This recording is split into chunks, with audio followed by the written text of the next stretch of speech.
Hello dear students, welcome to this YouTube channel. मेरा नाम है देवेंद्र और इस यूट्यूब चैनल पे मैं आप लोगों के लिए लेके आया हूँ केमिस्ट्री के सॉल्यूशंस। देखो, चाहे आप जेई एस्पिरेंट हो, चाहे आप नीट के एस्पिरेंट हो, या चाहे आप एक कॉलेज स्टूडेंट हो जिसको केमिस्ट्री सीखनी है, केमिस्ट्री की बारीकियां सीखनी है, तो केमिस्ट्री को किस तरह से पढ़ना चाहिए, केमिस्ट्री में क्या अप्रोच होनी चाहिए, हम लोगों को रिएक्शंस को किस तरीके से यहाँ पे समझना चाहिए, वो सारे सॉल्यूशंस मैं यहाँ पे आप लोगों के लिए लेके आया हूँ।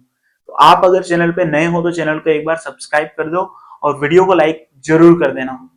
तो आज की जो वीडियो है ना, ये होने वाली है हिंसबर्ग रिएजेंट के ऊपर।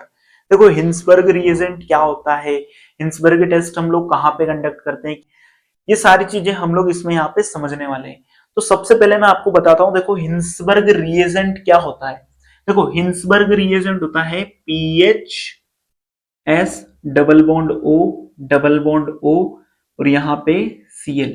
यानी कि अगर मैं इसको लिखूं सही से तो आप इसको इस तरीके से भी लिख सकते हो, PHSO2Cl, यानी कि phenyl sulphonyl chloride, phenyl sulphonyl chloride.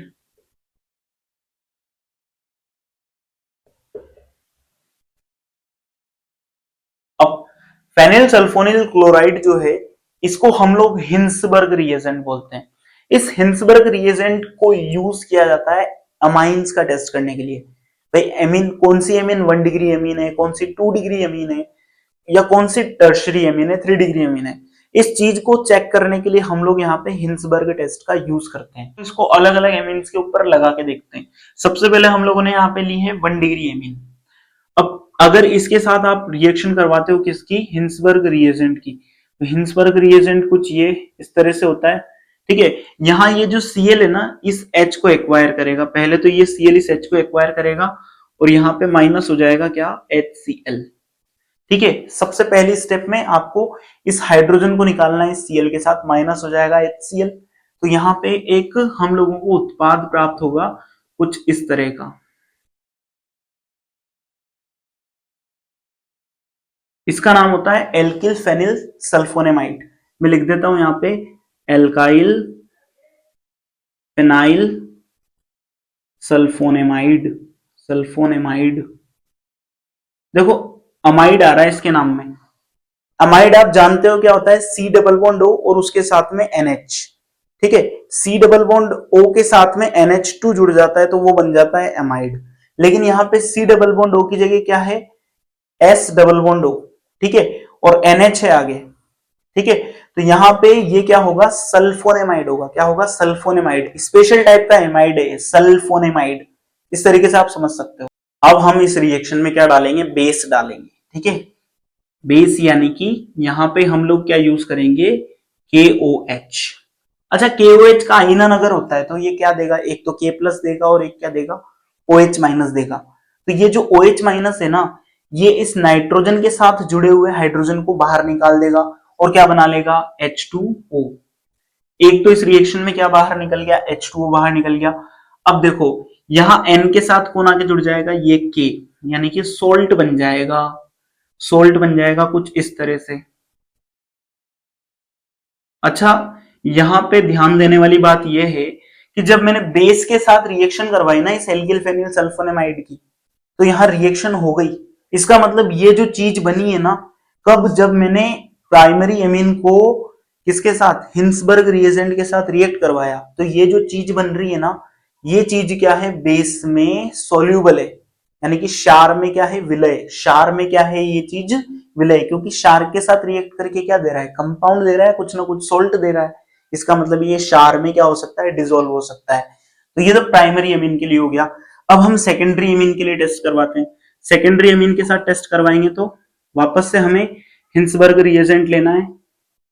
अच्छा, हिंसबर्ग रिएजेंट सबसे पहले क्या करेगा, इसमें से एक हाइड्रोजन को निकाल देगा क्लोरीन के साथ, तो यहाँ पे वही माइनस HCl हो जाएगा। अब देखो यहाँ क्या बना, RN, यहाँ R डैश और आगे S double bond O double bond O, फिर यहाँ पे PH। अब मैं इसमें क्या डालने वाला हूं, KOH यानी कि बेस। ठीक है, KOH के अंदर क्या है, OH माइनस। OH माइनस को इसमें से क्या चाहिए, हाइड्रोजन चाहिए निकालने के लिए। लेकिन नाइट्रोजन के पास अब हाइड्रोजन नहीं है, अब दोनों के दोनों क्या है, एल्काइल ग्रुप्स प्रेजेंट है। इसका मतलब यहाँ पे हाइड्रोजन प्रेजेंट नहीं है ना, तो ये KOH में डिसॉल्व नहीं होगा, तो ये क्षार में नहीं घुलेगा, यानी कि बेस में ये डिसॉल्व नहीं होगा। तो यहाँ पे हम लोग आगे क्या लिख देंगे, नो रिएक्शन। नेक्स्ट हम लोग देखते हैं यहाँ पे टर्शरी एमीन। टर्शरी एमीन वही हम लोगों ने वापस से रिएजेंट ले लिया, हमारा क्या, हिंसबर्ग रिएजेंट। हिंसबर्ग रिएजेंट में क्लोरीन है, क्लोरीन को इसके अंदर से क्या चाहिए, हाइड्रोजन चाहिए। क्या इसमें हाइड्रोजन मौजूद है, नहीं है। तीनों के तीनों जो ग्रुप्स हैं यहाँ पे कौन से हैं, अल्काइल ग्रुप्स हैं। तो यहाँ पे हिंसबर्ग रिएजेंट के साथ कोई रिएक्शन नहीं होगी। इस तरीके से हम लोग यहाँ पे प्राइमरी, सेकेंडरी और टर्शरी यानी कि प्राथमिक, द्वितीयक और तृतीयक तीनों एमीन्स का अलग अलग यहाँ पे टेस्ट कर सकते हैं। प्राइमरी एमीन की हिंसबर्ग रिएजेंट के साथ रिएक्शन करवाओगे, आपको कुछ ना कुछ क्या मिलेगा, उत्पाद मिलेगा, ठीक है।